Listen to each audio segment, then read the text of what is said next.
Tuesday night in West London then, and City against Brentford. And sadly earlier today we heard the news that Skip, who we all know him as, Tony Buck, the great former captain, fullback and manager of the 76 League Cup winning team, when Dennis Stewart did that overhead kick, has passed away at the age of 90, I believe. He was somebody that I came across lots of times, not least when I was writing Colin Bell's autobiography, and Tony and Colin took me to see Malcolm Allison when he was in a care home in Altrincham. But also I've seen Tony at so many different functions. I've given him lifts, and he was the man who gave me my very first City shirt. Before the days of replica shirts, I asked him for one when I saw him at a game at the end of the season, and he gave me his number 15. He was a coach at that time, so loved by many of the former players who he coached alongside Glyn Pardoe. So I'm sure the fans will sing about him tonight. I've also, before I talk to the fans who are here, been talking to Uwe Rösler, who was of course a manager here, nearly got Brentford into the top flight. Didn't quite manage it, but he's still seen as a bit of a legendary character down here in these parts. So he's been talking to me. He was on the audio podcast that I record about his sort of split loyalties, if you want to call it that, though I don't think he has. And one of the little facts I'll throw in before you see what Uwe had to say, he's got two sons, Colin Rösler and Tony. And you know what? They're named after Colin Bell and Tony Buck. Here's Uwe Rösler. Obviously, my heart is blue. I'm completely dedicated to Manchester City, but I also feel proud of what we have started at Brentford and where Brentford is now. To be part of that journey as a manager, I think I feel proud of. And of course, I look at their results. Of course, I look at their development. It's still so many people in the club around the first team staff who worked with me, and I only wish them the best. But my heart and my soul obviously lies in Manchester. Is your instinct that City will go there and win on Tuesday? I'm not as confident I was the years before, I have to say. But City needs a very strong performance, because Brentford is difficult to beat at the home ground, that's for sure. Sad to hear the news of Tony Buck today. It seems like only a few weeks ago that I actually met Tony at City, and he kindly signed a book for me written by Peter Gardner, 1968-69 season. And on the picture it's Tony with his daughter Tracy, who at the time was 4. And I have actually met Tracy recently as well.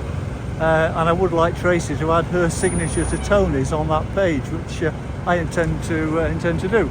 I think I'm correct in saying that probably Tony Buck is the only individual to have captained and managed a trophy-winning side for Manchester City. So I think it's rather unique. He, I think, defied age in a way. He always looked extremely smart. He had a crisp suit and white shirt and tie on when he used to go into the Tudor room, and seemed to be pretty well on the ball. So it's particularly sad. I always remember years and years ago him saying that a secret of his was to drink as much water as possible last thing at night before going to bed. He reckoned it cleansed the system, and obviously stood him in good stead. And as a player, I can remember back in '68, after we'd won the title, Tony had an injury, and we just couldn't win at all. We were languishing in the bottom half of the table, and it was only when Tony Buck came back after Christmas from injury that we went on to win the cup. So a remarkable fellow in many respects, and I'm sure he will be, I know he'll be sadly missed. And not only that, he was, as you mentioned, a manager, coach, Gtec. Indeed. And I remember him so many times at the Junior Blues down there. Yes. Both yes. your daughters went to the They Junior did Blues, indeed. didn't they? An inspirational fellow, and obviously a motivator and a key influence to, I suppose, on many football lives, especially in Manchester City. I think the fans are planning to sing his name tonight. Oh, that would be nice. Well, it takes me back to that fantastic team of the late 60s and early 70s, and we won everything. My first trip to Wembley was April the 26th, 1969.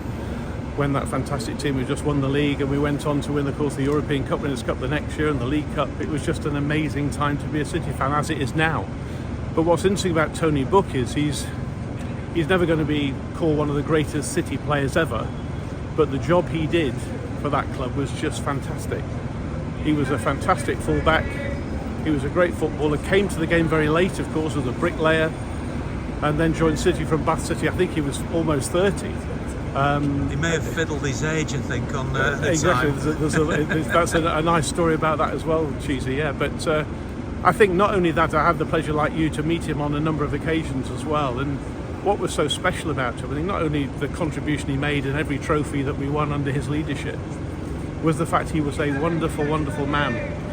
And I remember talking to his daughter as like dozens of people were queuing up, and he said he will not leave until he spoke to every one of those people, and that's what he was like. So fabulous memories of a fabulous footballer, a fabulous team, but most of all a wonderful man. And I'm sad. I'm genuinely sad to see that he's gone. Hopefully we'll win for him tonight. It's for Skip tonight, absolutely. Well, some fitting memories then of Tony Book. And now on to what happens here tonight. I think it's going to be cagey, but they had a really poor week against Plymouth, didn't they? So, I mean, hopefully Savinho gets on the pitch, but we haven't seen the lineup yet because I've got no data. But fingers crossed, but I think it will be a 2-2, to be honest. And in terms of where City are at the moment, obviously 3 victories going into this game. Does that make you more optimistic, or are we expecting something similar to just before that run of 3, which looked easy again, to be fair? I think the forecast and the excitement of the new players on the horizon for January might give someone a bit of energy in the camp. I think the prospect of giving a good impression at the start of January as well, players coming in, could be a push, but you know, can never feel too confident at this point in time. I really don't know. We've won the last 3 matches, so hopefully we're building something. Brentford are a tricky opposition. I saw them recently down at Brighton, and they are, they're a very attacking team. They worry me, especially with our frailties at the back. So I just don't know. I'm hoping for a draw. I'd like to win, obviously, but I think a realistic result is potentially a draw. So it could be a banana skin then. It could be a banana skin. This only comes out if we win, if we get 3 goals or more. I don't normally walk around like this all the time. So hopefully if we get 3, it'll come out. You'll see. And this is the first of 3 tough away games, really, I'd say. Yeah, no, we've got Ipswich and then PSG, yeah. Goodness, yeah. So it's a tough run, but no, I'm thinking for this game, as you were saying, they're a counter-attacking side. They got dangerous players, especially with pace, which I think is, as you were alluding to, the defensive frailties there might be exposed with the pace they have with Wieser and Mbeumo. But no, I'm hoping for a City win. I almost want, controversially, I'd rather not have a draw, because I know people are settling for that result, but either way, it would be more interesting narrative. I guess if it was going to be a Brentford win or a City win, obviously I'd prefer City to win, and if I'm being positive, I'd say 2-1 City, but could go either way. It just depends. I really think it's about who comes out the traps as well, because if a team scores early on, that can completely change it. And they scored in the first minute of the Etihad, didn't they? Yeah, So City have conceded early on, so we don't want that happening again. But no, it should be a tough match, and then obviously looking up to Ipswich, we should win that game. I think if we want to be pushing for top 4, you've got to win that. And then obviously PSG is a massive game to play at Parc des Princes. I just hope that we can break in the Champions League. I think get the result, but yeah, not confident, but take it game by game more than ever now. I think is important. Well, I must say that's a first for me. I had my wallet searched, apparently looking for contraband. There certainly wasn't any money in there.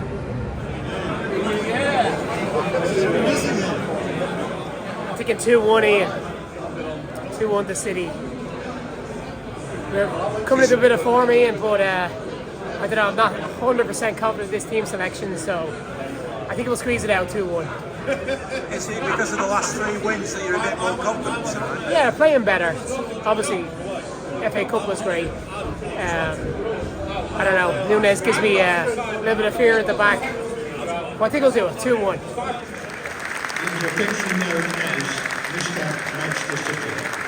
Please join us for the next applause and recognition to celebrate the life of a true football legend.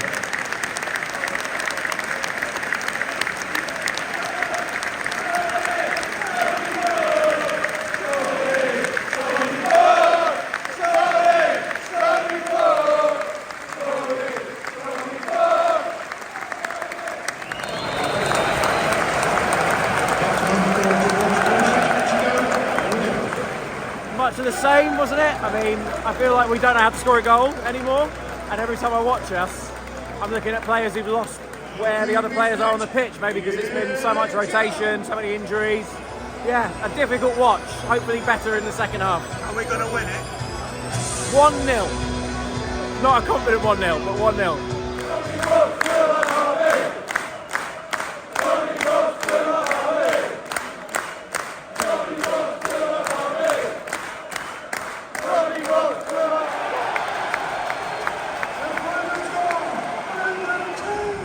Dominated it. Should have won by 3 or 4 goals. Just the same old City stuff at the moment, isn't it? A couple of silly mistakes, and that's what happens. You don't think in the end, I mean, I'm trying to be fair here, that Brentford probably deserved a draw, did they? I'm not sure. If you look at all the chances, even McAtee just missed that one near the end there, flipped it over. Again, you know, we're not being clinical, and we're being a little bit generous at the back there. We won here last year, dropped 2 points again, haven't we? It's the way it's going, isn't it? Yeah. Time to go home. Hey, it was a good game, but I agree, it was a good game. When we're 2-0 up, you can't be throwing that. Foden off didn't make sense. Maybe Gundogan coming on might not have been the right move, but obviously very disappointing to lose the 2 points from that. It's not the first time City have thrown leads like that away, is it? And that's why it's not. That's why it is believable, isn't it, this season? Unfortunately. Where does that leave City now going into these next 2? Ipswich away, and then a big game in the Champions League at PSG. Oh yeah, well, you fancy us to bounce back against Ipswich for sure, and obviously if we're not winning that, then we're in a lot of trouble. Obviously need to get one of the signings in and maybe put a Kanji to right back, because Nunes looked pretty poor, I thought, first half. He was a bit better after the break, but we definitely need some reinforcements, particularly if Kyle's definitely going. Disappointing, but a point's better enough at the end of the day. It's not the result we're hoping for, but we haven't got beat, and truthfully, very few chances where we could have put away, but it's just the way it is, and yeah, I'd rather have a point than nothing at all. Not the ideal situation. Best performance for quite a while. We played well, and I know it sounds bizarre when they didn't win it. yeah, we played well, and there's some moves are great, especially for the first goal.